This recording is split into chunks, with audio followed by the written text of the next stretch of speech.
स्वर्गीय बहन माननीय जो फूलन देवी रही हमारे वंश में, जो सड़क से सदन तक की लड़ाई लड़ी उन्होंने, उनका आज जो है पुण्यतिथि है। उस पुण्यतिथि के अवसर पर पूरे प्रदेश में निर्दलीय शोषित नारायण दल के जो कार्यकर्ता वो उसको मना रहे हैं और जिले पर ज्ञापन भी दे रहे हैं। और इस बात का ज्ञापन आज के दिन में हम एक मांग रख रहे हैं और एक पत्र भी हम मुख्यमंत्री को लिख रहे हैं आज के दिन में कि फूलन देवी जी जो एक मछुआरे परिवार में हुई जालौन जिले में, और वो नदी के किनारे घर है और किसी जमीन को लेकर घटनाएं घटी थी और लोगों ने, प्रशासनिक अधिकारियों ने उनके साथ नहीं दिया, जिसकी वजह से हमें हमें जो है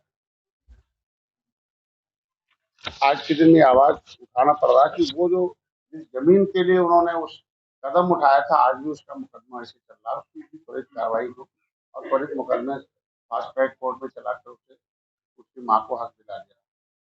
दूसरा, कोई भी सांसद हो जाता है तो उसकी जो असली में उसके माँ बाप जो होते हैं, एक विशेषाधिकार पद है सांसद का, तो उसकी जो माँ अभी जीवित है, मैं अपनी सरकार से पत्र लिखूंगा और मिलूंगा भी कि उनकी माँ को, सांसद की माँ का जो अधिकार मिलता है, जितना भी है वो मिले और सम्मान मिले।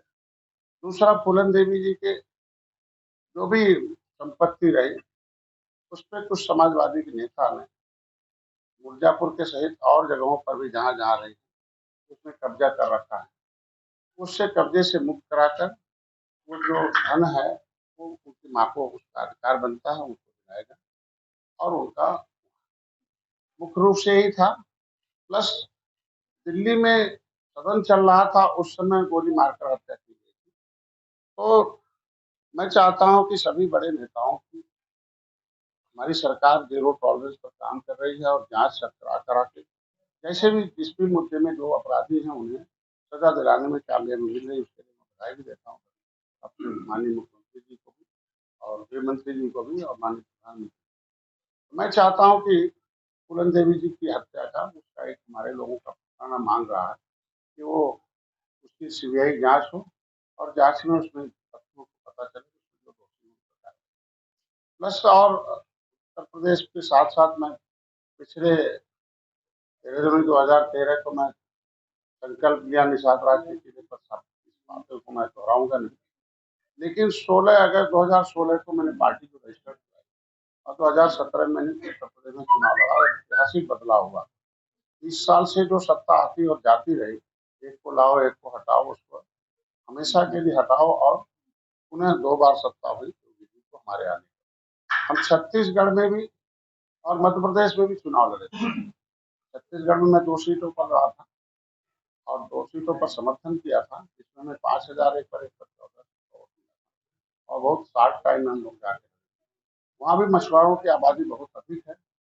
वहाँ भी उत्तर प्रदेश जैसे भी उनके आरक्षण का वहाँ भी ऐसी समस्याएं हैं कि माझी अनुसूचित जनजाति में है, 34% आरक्षण है, लेकिन उनकी जातियों को वहाँ 1991 तक उन्हें अनुसूचित जनजाति का मिलता था। वो भी क्रिमिनल कास्ट से प्रभावित होने के नाते प्रमाण पत्र लेने में पीछे रहे, लेकिन वहाँ भी उनका आरक्षण नहीं मिला और संख्या बहुत अधिक है। तो अभी मैं छत्तीसगढ़ गया था और वहाँ समाज का सामाजिक संगठन वहाँ गांव-गांव है, तो वहाँ समाज के अध्यक्षों का सम्मान समारोह था, उनका शपथ ग्रहण था। तो छत्तीसगढ़ के सभी जिलों में हमने वहाँ एक संगठन है और 21 जिले हैं, 21 जिले में लगभग सभी गाँव में जहाँ-जहाँ साथ उन्होंने अपने समाज के हितों की रक्षा के लिए लड़ाई के लिए अपना सब लोगों ने बना रखा है। और इस बार उन्होंने तय किया कि छत्तीसगढ़ में, पिछली बार तो हम लोग नहीं साथ में थे, मतलब संगठन नहीं डेवलप हो पाया था। अभी छत्तीसगढ़ में पूरे हर जगहों पर हम लोग एनडीए के साथ मिलकर चुनाव लड़े। वहाँ वो माथुर जी जो प्रभारी हैं वहाँ के प्रदेश अध्यक्ष, उनसे हम लोग बैठ के बात भी की कि आगे चर्चा अपने आगे बढ़ाएं। और मध्य प्रदेश में भी हम 27 सीटों पर चुनाव लड़े थे और जिसमें हमको लगभग बहुत सीटों पर हमें अच्छी सफलता मिली थी और अच्छे खासे वोट मिले थे। और हम छत्तीस मध्य प्रदेश में भी कुछ सीटों पर हमारे निषाद बाहुल सीटें जो है चाहेंगे उत्तर प्रदेश में। और 31 अगस्त 1952 को हम क्रिमिनल कास्ट घोषित थे, उसे डी वो अंग्रेजों का बनाया हुआ जो नोटिफिकेशन था, जो काला कानून था कि ये जन्मजात अपराधी हैं, वो देश आजाद होने के 5 साल 16 दिन तक वो काला कानून रहा। और हमारे कुछ चंद्रिका राम निषाद जो कलकत्ता से सांसद थे, वो बल्कि उनके आए थे, उनकी अगुवाई में लड़ाई हुई, मतलब सदन में बहस हुआ, तो काला कानून 31 अगस्त 1952 को रखा और उसको हम क्रिमिनल ट्राइब डे के रूप में मनाते हैं।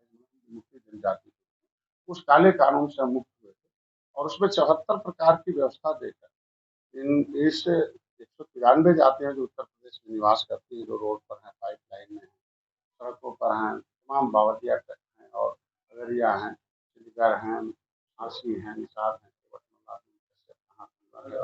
ऐसे तमाम ऐसी 193 जातियां निवास करती पूरे देश में 570। वो क्रिमिनल टाइप्स जो criminal types act inquiry committee 1949-50 पंथा से मैंने वो वो उसकी रिपोर्ट लागू हो, उसके लिए भी हम लोग प्रयास कर रहे हैं कि उसमें ढेर सारे जो कल्याण होगा। उसके लिए 31 तारीख को हमारे वहाँ राष्ट्रीय अधिवेशन है और उसमें सभी कार्यकर्ताओं का, सभी पदाधिकारियों का पद सहित उनका सम्मान समारोह समारोह होगा, लखनऊ में आएंगे और उसमें हम लाखों हमारे जो पदाधिकारी हैं अब कोई स्थान निश्चित हो जाए। मुख्य बिंदु यही था और आज शहादत दिवस मध्य प्रदेश में भी चुनाव लड़ेंगे। अब पिछली बार लड़ा था मैं 27 सीटों पर, तब हम एनडीए के साथ नहीं थे, आज एनडीए के साथ हैं, तो निश्चित रूप से हम बातचीत जो हुई है, अब तो अभी हम छत्तीसगढ़ के प्रभारी और उनके प्रदेश अध्यक्ष से बात हो गई। अब अगली बैठक हम करते हैं मध्य प्रदेश में और जल्दी जाएंगे और प्रदेश अध्यक्ष काम हमारे लोग वहाँ कर रहे हैं और इसलिए संजय जी, आप शहादत दिवस मना रहे हैं, कैसी शहादत, किसके लिए उन्होंने शहादत दी थी? 18 जो परिवार थे उनकी दहाड़े हत्या की थी। आज के दिन में मैं पुण्यतिथि की बात की, मैंने कहा पुण्यतिथि मना रहा हूँ और कोई भी सांसद किसी भी घटना के बारे में अगर कोई भी आदमी खड़ा और होता है उस मुद्दे को लेकर, तो उस मुद्दे का असली में कौन लोग हैं, वो जो क्यों उसको उनको रास्ता अख्तियार करना पड़ा है, उस पर भी विचार करना चाहिए। इसमें पूरी दुनिया के लोगों ने उस पर सर्च और रिसर्च किया है और जिन्होंने एक महिला को अबला यहाँ कहते हैं और अबला की आबरू बचाने के लिए अगर उनको करना पड़ा है तो उसके लिए अलग विषय है। उस पर जब हमने कहा ना कि जब जांच होगा तो जांच में सारे लोग पता आ जाएगा उसमें कौन कौन से लोग दोषी हैं और कौन कौन, इसलिए तो मैं जांच चाहता हूँ कि दोषी कौन है, दोषियों पर कार्रवाई हुई।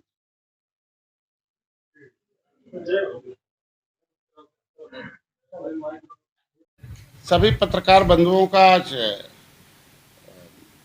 स्वर्गीय बहन माननीय जो फूलन देवी रही हमारे वंश में, जो सड़क से सदन तक की लड़ाई लड़ी उन्होंने, उनका आज जो है पुण्यतिथि है और उस पुण्यतिथि के अवसर पर पूरे प्रदेश में निर्बल इंडियन शोषित हमारा हम दल के जो कार्यकर्ता हैं वो उसको मना रहे हैं और जिले पर ज्ञापन भी दे रहे हैं। और इस बात का ज्ञापन आज के दिन में हम एक मांग रख रहे हैं और एक पत्र भी हम मुख्यमंत्री को लिख रहे हैं आज के दिन में कि फूलन देवी जी जो एक मछुआरे परिवार में हुई जालौन जिले में और वो नदी के किनारे घर है और किसी ज़मीन को लेकर घटनाएं घटी थी और लोगों ने, प्रशासनिक अधिकारियों ने उनके साथ नहीं दिया, जिसके वजह से हमें जो है आज के दिन में आवाज़ उठाना पड़ रहा कि वो जो जिस ज़मीन के लिए उन्होंने उस कदम उठाया था, आज भी उसका मुकदमा ऐसे चल रहा है, उसकी भी त्वरित कार्रवाई हो और त्वरित मुकदमे फास्ट ट्रैक कोर्ट में चलाकर उसे उसकी माँ को हक दिला दिया। दूसरा, कोई भी सांसद हो जाता है तो उसकी जो असली में उसके माँ बाप जो होते हैं, एक विशेषाधिकार पद है सांसद का, तो उनकी जो माँ अभी जीवित हैं, मैं अपनी सरकार से पत्र लिखूंगा और मिलूंगा भी कि उनकी माँ को, सांसद की माँ का जो अधिकार मिलता है जितना भी है वो मिले और सम्मान मिले। दूसरा, फूलन देवी जी के जो भी संपत्ति रही उस पर कुछ समाजवादी के नेता ने मिर्जापुर के सहित और जगहों पर भी जहाँ जहाँ रही हैं उसमें कब्जा कर रखा है। उससे कब्जे से मुक्त कराकर वो जो धन है वो उनकी माँ को उसका अधिकार बनता है, उसको दिलाया जाए। और उनका मुख्य रूप से यही था। प्लस दिल्ली में सदन चल रहा था, उस समय गोली मारकर हत्या की गई थी। तो मैं चाहता हूं कि सभी बड़े नेताओं की, हमारी सरकार जीरो टॉलरेंस पर काम कर रही है और जांच करा करा के जैसे भी जिस भी मुद्दे में जो अपराधी हैं उन्हें सजा दिलाने में कामयाबी मिल रही है। उसके लिए मैं बधाई भी देता हूँ अपने माननीय मुख्यमंत्री जी को भी और गृह मंत्री जी को भी और माननीय प्रधानमंत्री जी को। तो मैं चाहता हूँ कि फूलन देवी जी की हत्या का उसका एक हमारे लोगों का पुराना मांग रहा है कि वो उसकी सीबीआई जांच हो और जांच में उसमें तथ्यों को पता चले कि उसमें जो दोषी हैं उन पर कार्रवाई। प्लस और उत्तर प्रदेश के साथ साथ मैं पिछले 13 जनवरी 2013 को मैं संकल्प लिया निषाद राज के किले पर। सब इस बातों को मैं दोहराऊंगा नहीं, लेकिन 16 अगस्त 2016 को मैंने पार्टी जो रजिस्टर्ड कराई और 2017 में मैंने उत्तर प्रदेश में चुनाव लड़ा और ऐतिहासिक बदलाव हुआ।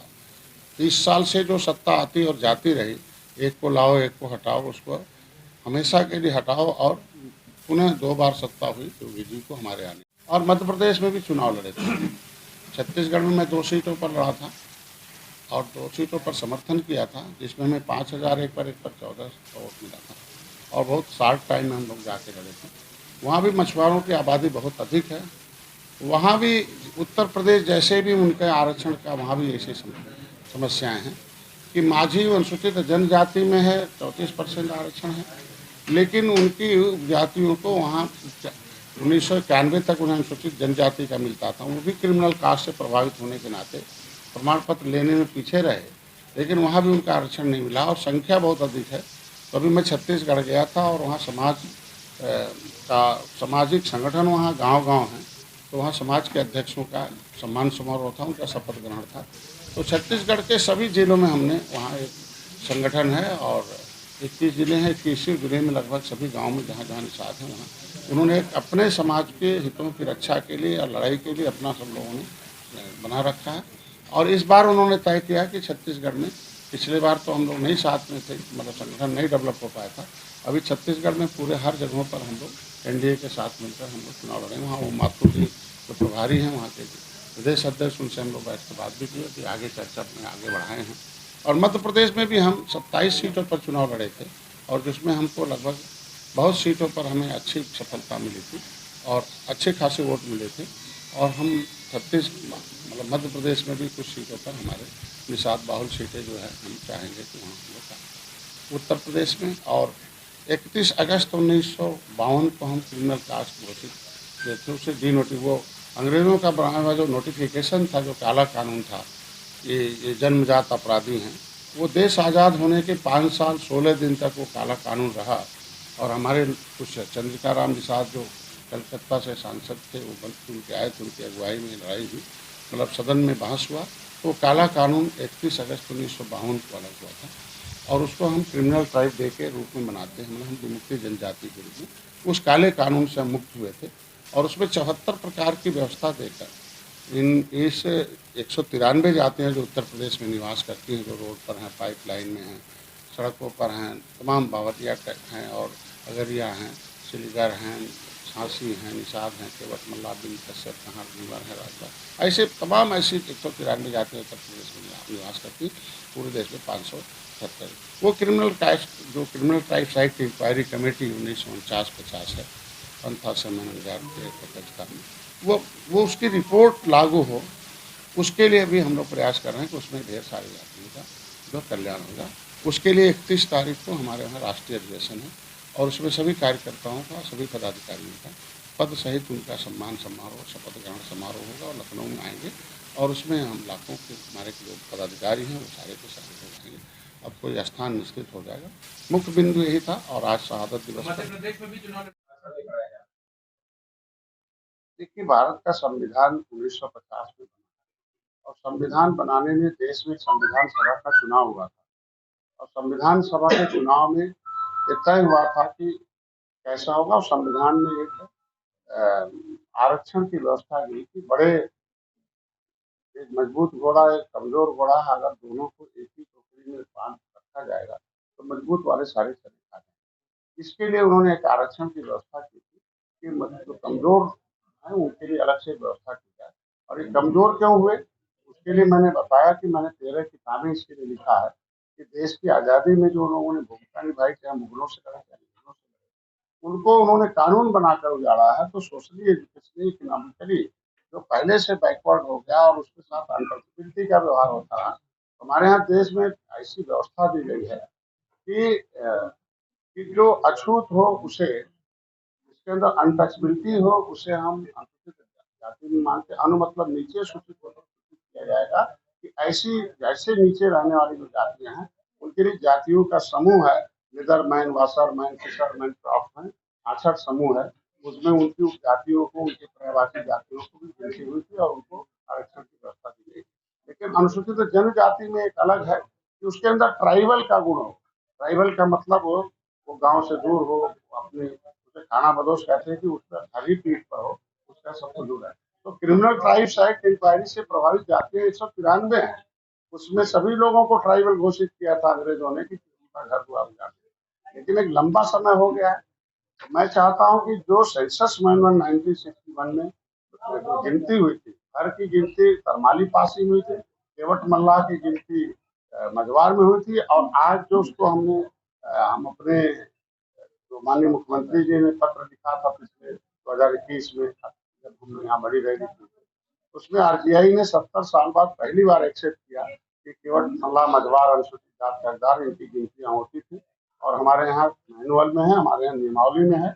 और इसका जो कि नोडल विभाग सामाजिक न्याय मंत्रालय है, उसी के लिए मैं अभी नड्डा साहब से मिलकर आया हूँ आगे। तो मैं चाहता हूँ ऐसी सारी जातियां जो अनुसूचित जात, अनुसूचित जनजाति में आती हैं, और जो सामाजिक न्याय समिति कहती है कि जो अनुसूचित जाति है उसमें केवल लेदरमैन ने साढ़े 66 समूहों का हिस्सा पर उनके कब्जे हैं, और 27 जो पिछड़ी जातियां हैं उसमें एक मिल्कमैन लोगों का कब्जा है। तो ऐसे में सभी लोगों को मिला। तो मैंने उनसे इस बात का मुद्दा उठाया था कि विसंगति दूर हो जाए और सभी लोगों को न्याय चाहिए। और इस बात को माननीय प्रधानमंत्री ने अभी जो 29 पार्टियों की जो बैठक हुई है एनडीए की दिल्ली में, तो उसमें उन्होंने अपने बातों में जिक्र किया था कि कोई भी पार्टी या कोई दल, चाहे क्षेत्रीय हो, चाहे जाति हो, चाहे वर्ग का हो, किसी न किसी मुद्दे को लेकर खड़ा होते हैं, बड़ा होते हैं।